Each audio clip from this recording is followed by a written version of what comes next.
Hey everyone, welcome back to Channel Couch Co-op. We got Grim, we got Shapes. Yo. We're back again with our impressions of Disney Plus shows. Yeah. So, shocking. We should actually create a title for this instead of just saying, bleh. Well, I'd say just Loki, a general recap, Yeah, I mean, and then the future of the MCU, we think. I mean, this one will definitely be a Loki recap, but we've touched on Mandalorian. I think we did maybe one on WandaVision, maybe, or Falcon and the Soldier. So well, we touched on it last video. Yeah, so maybe we'll just like create a title for this. It's a working title, if you will. Bullshit. Yeah. Yes. Easy peasy. Bullshit. So yeah, this is kind of our afterthoughts on Loki. Episode 6 just came out, I think, 2 days ago as of the shooting of this particular video. On a side note, we're catching a live, or I am while I'm working on this video. We're catching the live stream of This Round's on Us. They're doing their Olympic extravaganza. They're a really great channel. If you get a chance, go ahead and sub them. They're amazing. Yeah, good guys too. So, but yeah, in terms of that, we're talking about Loki. Particularly what we thought and how it went. So I guess, too bad if you haven't watched it, don't watch this video because this is all. We'll throw it out there. It's gonna be all spoilers. Yeah, this video. Spoilers and snoring. Yeah, I'm kidding. Hopefully you won't get that too much. But yeah, I mean, I guess starting now. So warning, and the thing's gonna flash up there. 'Cause I do that. Yeah. But so yeah. Anyway, so that's gonna be happening. You know, all right, going into it, like the final episode, because we didn't hit the second to last one, we hit the first 3 episodes in our last video. So what happened was they went to Terminus 1, and basically they got, it was episode 3, Terminus 1, they landed on the planet, I thought it was like Luminara or some shit like that. Oh man, too much crap in this brain. Now you got me all second guessing. We'll throw it up there. Anyway. But yeah, so basically, the Terminus event is basically, it's a planet that was getting hit by its own moon, and they were going to escape, but then their temp pad was not charged, then it broke, and then they tried to get off on a spaceship, and they realized why that spaceship never got off the planet, so they figured they're going to die. And that's when it fades to black, end of episode 3. But instead of me recapping all of 4, 5, and 6, it's essentially kind of the story of getting back to the TVA and figuring out who's in charge of the TVA, and actually figuring out who the main protagonist of the entire series is. Well, the rebellion kind of, like, within the TVA kind of comes along, because, forgive me, the woman that was in Lovecraft County, that was the sister... Was it Renslayer or the TVA agent? The TVA agent. She's like 52 or something like that. I don't remember her name. I can't remember her name. Lifeline. Phone a friend. Person. No, okay. So yes, no offense, the more buff woman. Yes. She did very well, and she was on the fence after Sylvie charmed her. Yeah, well, because she basically untapped her memories, or tapped her memories, and so she knew everything that happened in her previous life. So what we find out from episode 3, or episode 4, excuse me, it's Sylvie can enchant people, but she has to use their own memories. Find out then that most of all the TV agents are variants themselves, and they have been brought here to keep the sacred timeline against their will. They don't know that's what they're doing. Basically brainwashed. Yeah. So with that said, basically it's the insurgents of the TVA, the Loki's creating a bond and taking it down. I mean, honestly, like, there were multiple points in episode 4, 5, and 6 where jaw was dropped, shocked on things would happen. You find out that what are those 3 the time gods were actually just mechanical robots. Yeah. I kind of had an inkling, it was like that they were kind of just a smoke and mirror, Wizard of Oz kind of a thing. Yeah, that's a theme that's been mentioned on many other channels that I've heard. Oh, really? Yeah. Oh, fuck. Well, and then I'm a clown. Yeah, no, it's out there. It's meant to be out there, right? True. But the thing is, you watched in most of the episodes that there's a thing called being pruned, where basically the scepter gets stabbed into someone and it looks like they die, but it has that sound of the Matrix kind of engulfing your throat. Yeah. And like AOL signing on. Yeah. Search internet noise. So tap that modem. Yeah. So, but yeah, no, I mean, the thing that I liked is the void that they went to. I liked that, they did not in fact evaporate into nothingness. Yeah, they actually teleported. Didn't die or incinerate. They were transported to this. Basically, the end of time. Yeah, this where it is like this planet, and it was. Oh shit! What's the dragon's name? Aeroth? No, it's not something. Right. It's like it starts with an A. But we, it's there, and I know this is a comic book character. I mean, I'll admit, when it comes to Marvel, I'm a little more removed, especially in the greater scheme outside of X-Men and Spider-Man. So I'm not really familiar with like Kang and whatever this thing was, this smoke monster. That's a lost reference for you, by the way. Well, there's actually two smoke monsters. There's one that fights this particular one named Tempest, but that's a different type of monster. I knew a lot of the other characters like Kang and like Mandarin and all this stuff because my father collected trading cards, and so he had this set called Marvel a Masterpiece, and one of them was Kang, and it's this really cool statue of him standing on a planet in space. And it's like all like stoic, but I was just like, why is there a spaceman who looks like an alien? I'm confused. What is this guy? Yeah, Blueface. Yeah, my dad would like had to explain to me like, oh, this is. See, like I will not lie. Probably a lot of you will be like, you motherfucker, you own a nerd, or you doing a nerd channel, you know nothing about Kang. I know nothing about Kang. So a little backstory, and it's not all factual in the fact that there's variations, and then I'm probably spitballing at this point. Kang is a Nexus character. A Nexus character means you have multiple iterations of that particular entity in different forms all across the timeline. Wanda Maximoff is a Nexus being where there's multiple iterations of her and she controls different things. Whereas Kang has been Kang the Conqueror. Kang is also what is his name in Loki? He who remains. Yeah, he who remains. There's Sorry. Also, don't go into Harry Potter. Yeah. he who should be not named. Voldemort. Yes. He's also a variant of his is Reed Richards' son, and there's a variant of him that actually. No shit. Yeah, who's a young Avenger also. Huh. So there's just so many different roles and lives and things that he's lived. So.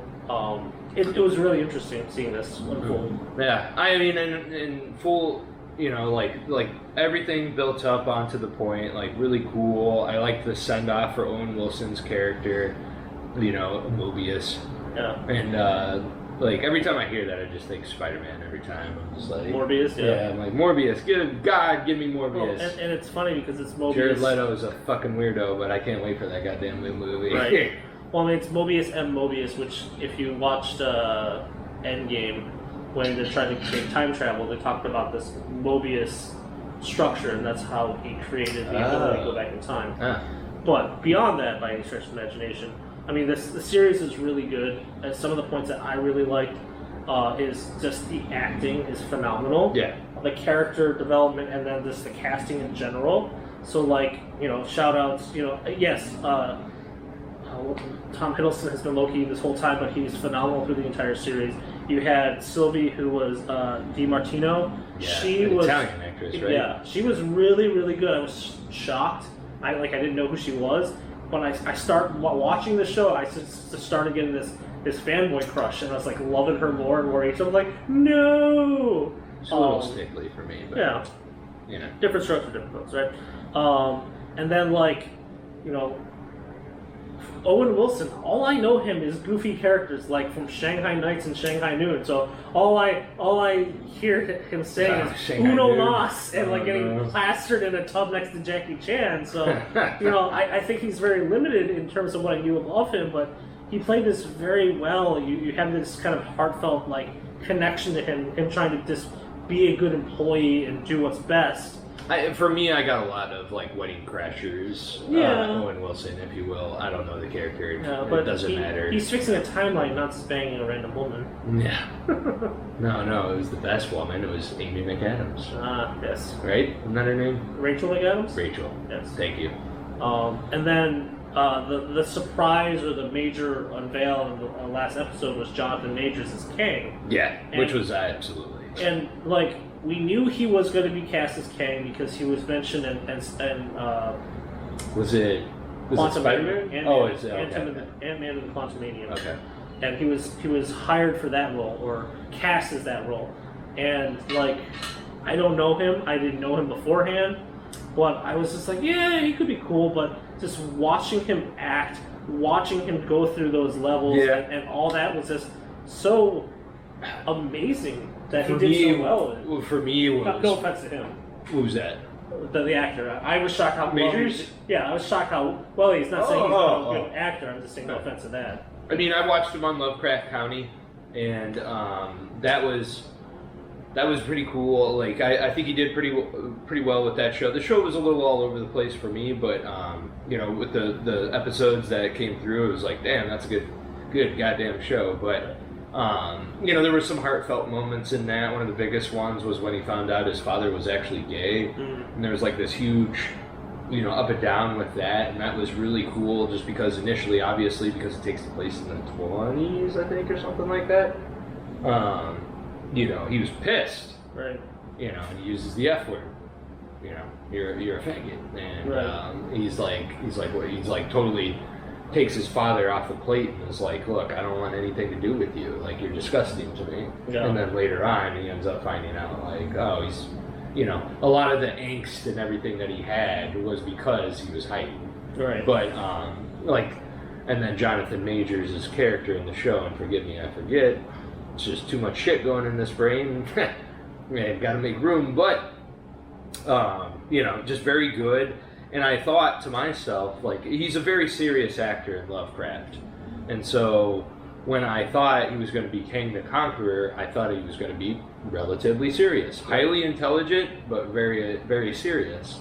And it was almost kind of like, you could tell he was highly intelligent, but he lost his fucking mind. Because he's all-knowing. He literally controls the universe as the Marvel exists, and he's seen everything happen over and over and over and over again. Right. And it's like, if you were stuck in that position, wouldn't you probably go a little nuts? Yeah. You know, which was really good. I thought, like, Jonathan Majors just fucking knocked it out of the park on this bitch. Right. And I'm very excited to see what he does in Quantumania and Quantumania, and then all the other things that he could possibly do, like an end credit scene for.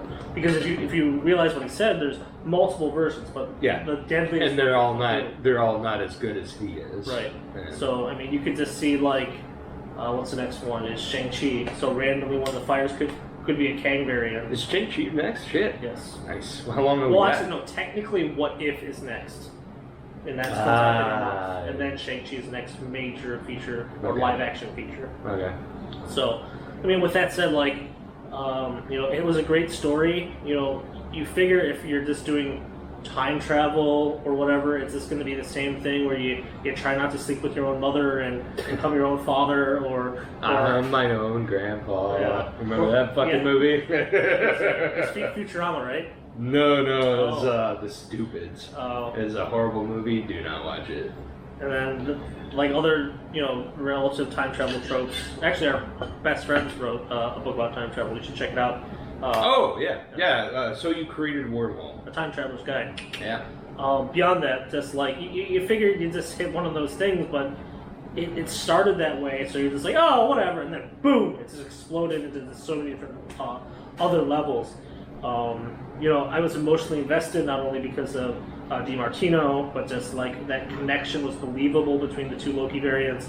It was a little travesty, you know, in the way, because, you know, she clearly, she said she's existed before he was even created, right. So it's like, I couldn't even fathom, because I don't know how old Loki is, but I'll imagine 700s is when the Vikings were about, and so it's like, if she is over 2,000 years old, like, to constantly have to jump for 2,000 years to keep yourself safe, and 2,000 years you're trying to take down the TVA, like, that would be devastating. And then finally make it to the end and just be like, you know what, fuck it, I'm gonna become... Well, it's what that time cop said. It's like, she doesn't want to know, she needs to know, or she needs this. Yeah. And so that's what drove her kind of over the edge when you didn't want her to do that, but it came through so clear, like, oh my gosh. Beyond that, the variant Lokis were such a hit in episode 5. I loved it so much. Like, Gator Loki, oh my god, hilarious. Gator Loki was pretty funny. I just like how they tried to give him because he obviously couldn't talk. They would just be like high rolls or him staring or something or like guttural that. noises. Yeah, which was pretty good. I personally liked Kid Loki a lot. That was more so on. I thought, I would like to know that character a lot more. Old Man Loki definitely had his points too. Oh, especially shit, yeah. with his crazy get up, which is like the OG. It was the costume. throwback to the 60s. The other things were like Throg. You remember seeing Throg? Yep. That was hilarious because they had the frog version of Thor, and then he was trying to reach the Mjolnir. Yep. And the funny thing is with that said, is Gator Loki his his foil or his enemy because it's animalistic? Because I don't know too much about that, so just fill in. Well, I actually know a little about that just because I read the Thor's comic when that came out, when Battle World was going on. Yeah. Because Jason Aaron was the writer for it, and I'm a big fan. Mm-hmm. But we that with that one. So basically, there's an alternate universe where Thor was changed into a frog. Okay. And so that's what that is, essentially. Does he then ask a scorpion to get across the river? Yeah. He gets stung anyway. Well, it's actually a turtle. Yeah. No, the scorpion. It's riding the frog. Yeah. Sorry. It's the other way around. Screwing up my own... analogy? Metaphor? I don't know what that is. Insert here. Yeah. I don't know. But either way, I'll throw it up there. Those are definitely some high points. Things we really liked. The conclusion of it just wrapped up, not abruptly, but definitely in a good spot. But also just oh my gosh, what's going to happen next? In terms of just things that I didn't like in the show, unless there's some points that you want to add before I move on.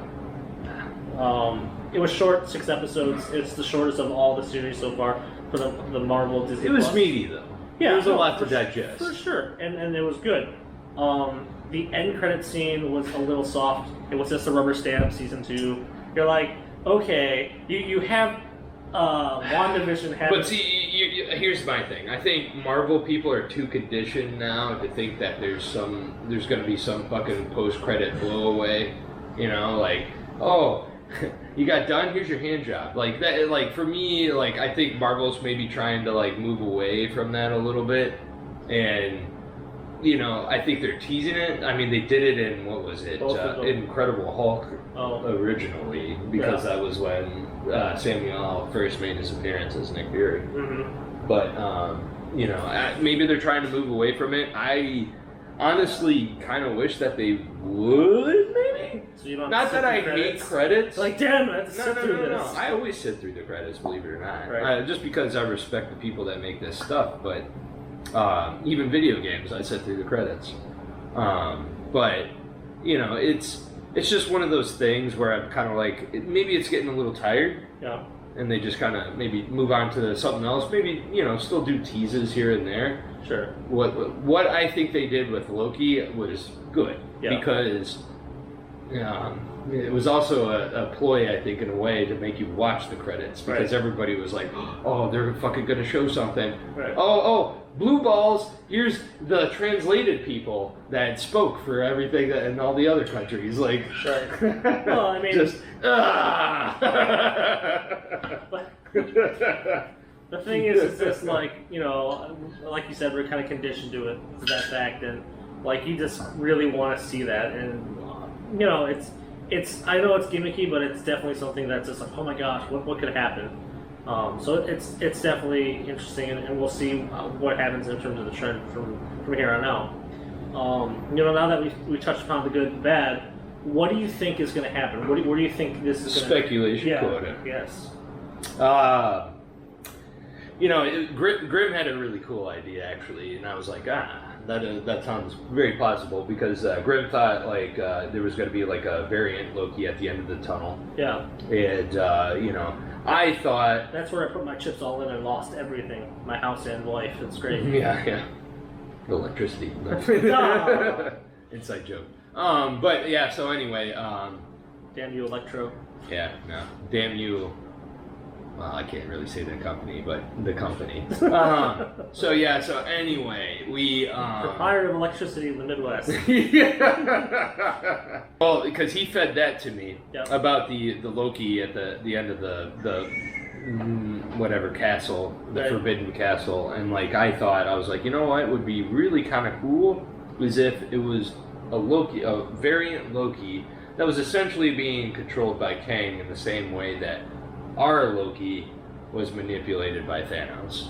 And history repeated itself in a way. Obviously, it's not really history for them, but that Kang, in fact, was just a big dick. So anyway, but so I thought it was just going to be like a rehash of that in a way, but our Loki, having already lived that outcome, would kind of be like, hey, like, you're being used, like, you need to pave your own path, like, you know, don't fall for this, and there might have been, like, a weird exchange with that, and then our Loki kind of comes out, like, hey, like, because he learned something and adapted, it was different. And, however, I like what they did, because they just went for it. They're like, nope, here's Kang, here's what the situation is.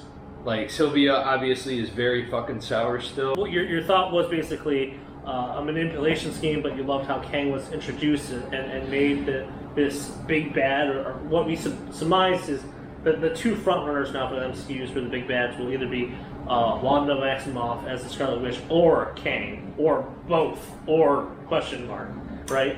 I don't really think Wanda is going to be one. Really? I don't. I feel as though... Are you kidding me? Did you see the final episode? Oh, which one? What? Of Wanda and Vision. WandaVision. Yeah, what about it? But she clearly was kind of made into like a redemption arc of like, okay, I realize who I am. She defeated fucking Agatha Harkness and all the evil that was Sword, right? Was it Sword? Anyway, see, that's how good that show was to me. It's garbage. No, just not a fan. Yeah, but the thing is, at the end credits scene, so she's reading the Darkhold. Yeah, but that's her own book that turns her into the fucking... Well, it has dark magic within it. You're right. And she's also a Nexus being. Is it a Mephisto book, though? You haven't really extrapolated that with what has been shown. No, in comics. It could be. Because there's a lot to interpretation process in that particular book.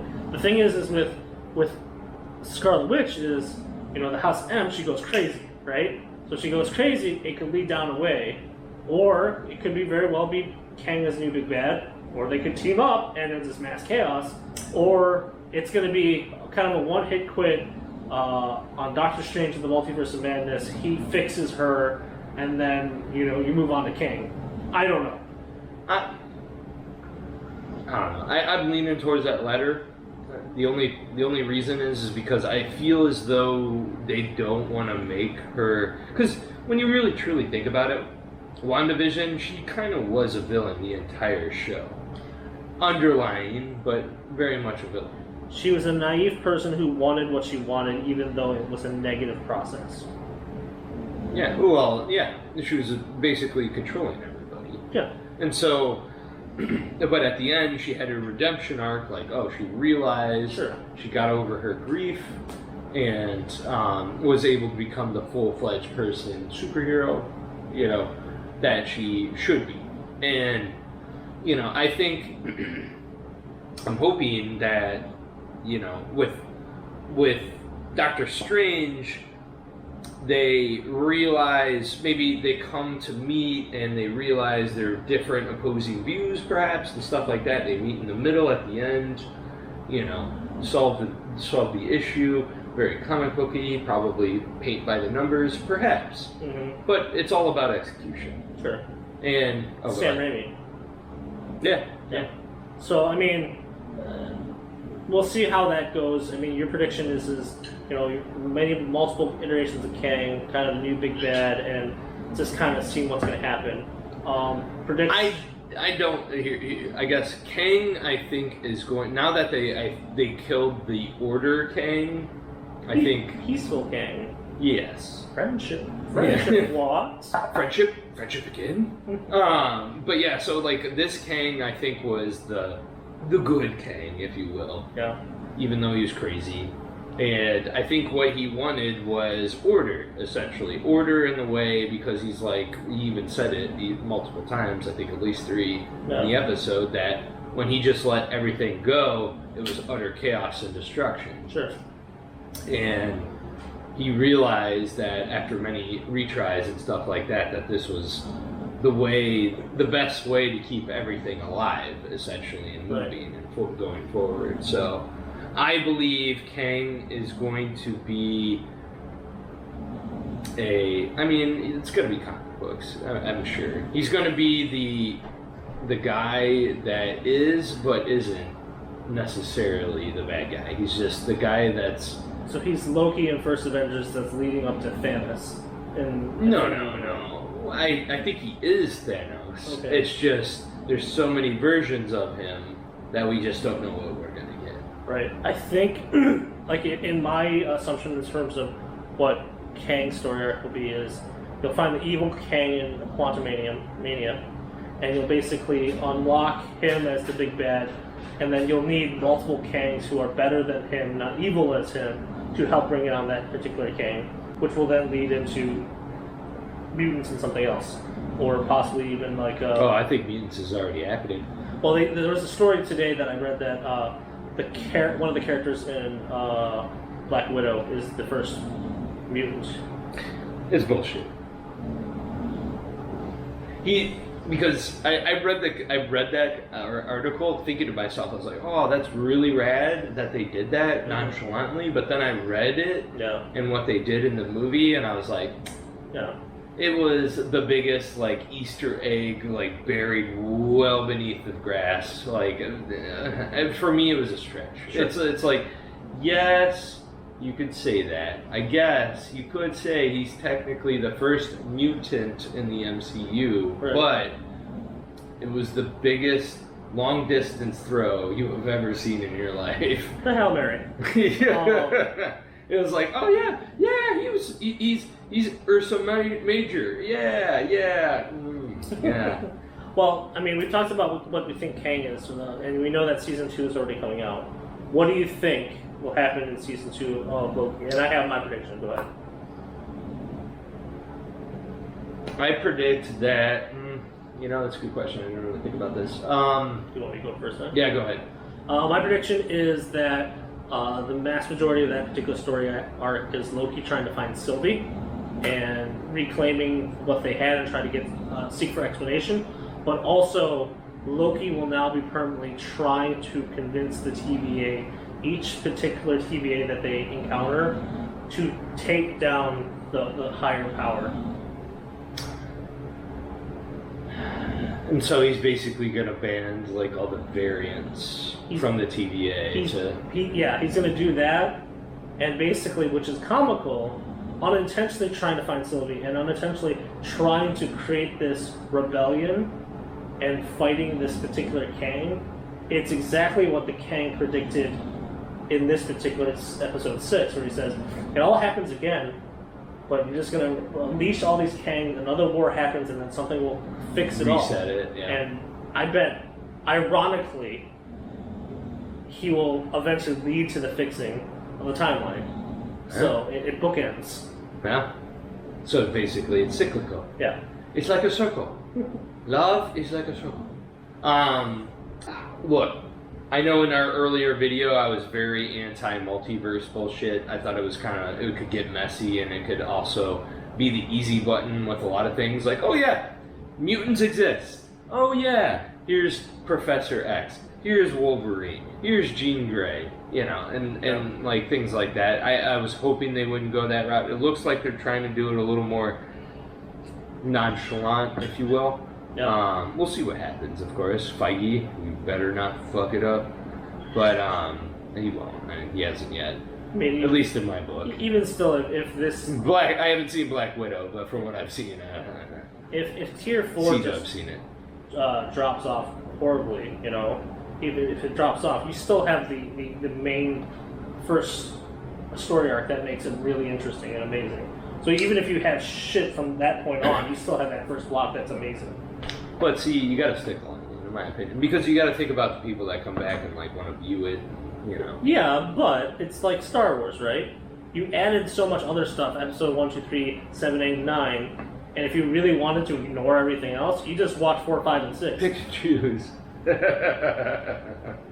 I mean, yes, Star Wars is a sore subject for me, but that'll be in another video.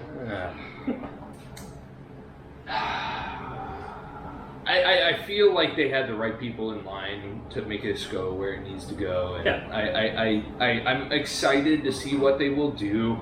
I saw the Spider-Man outfit for was it Nowhere Home or was it for Doctor Strange? I can't remember. It doesn't really fucking matter, but it looks cool. It has a lot of Miles Morales look to it. I honestly think Miles Morales will make a cameo. Oh, Jesus Christ. I would be so surprised if he doesn't. If Spider-Gwen. He's going to be the end credit scene. Oh, they're bringing it back. Who's going to be Spider-Man? That's the question. Or Miles, I should say. Who's a young black actor. Well, technically, he's what? Jonathan Major? Kang is Miles Morales? That would just not only infuriate half the population of Marvel. He's not young. He's older than me, I think. Yeah. But anyway. But yeah, I just... You know, who's a young breakout artist? Or actor? I don't know. I can't. I'm too old. I don't know this shit no more. Christ, they have like 80 billion Spider-Men, so it's like, there's going to be Spider-Gwen. I guarantee you that's going to happen because people are freaking, you know, already, you know. I was going to say something dirty, but I'll stop that. But either way, you know, we'll see, especially definitely in this Into the Spider-Verse 2 cartoon, and then on top of that, just what happens on all that generalities. I mean, I think the takeaway from this video, as we get long-winded, and we'll probably edit some parts out per usual. Yeah. Loki was phenomenal. It really wrapped things up well.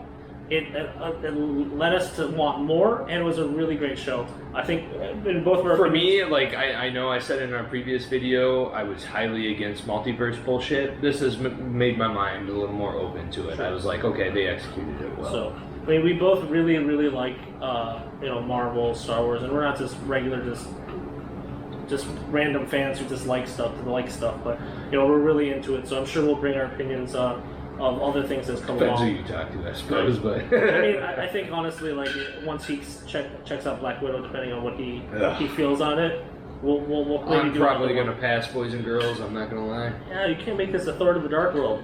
At least you have Scarlett Johansson in this movie. But, either way, we may come back... Is it weird that I actually find Florence Pugh maybe slightly more attractive? I can see where you're coming from there, but I will face-wise. I will stick with what. Don't get me wrong. In Midsummer, she's not attractive, but it's a good movie. Just calling all these actresses out hot, not hot, what you know. That's what I do, bro. I'm shut. No. But either way, if not Black Widow, I'm totally gonna put my foot down and we're doing one for Shang-Chi. I'll do Shang-Chi all day, bro. All day. Will you? Will you do Shang-Chi all day? No. Either way, we really appreciate you watching. Please like and subscribe and tell friends, of course. And we shall catch you next time. Thanks for watching.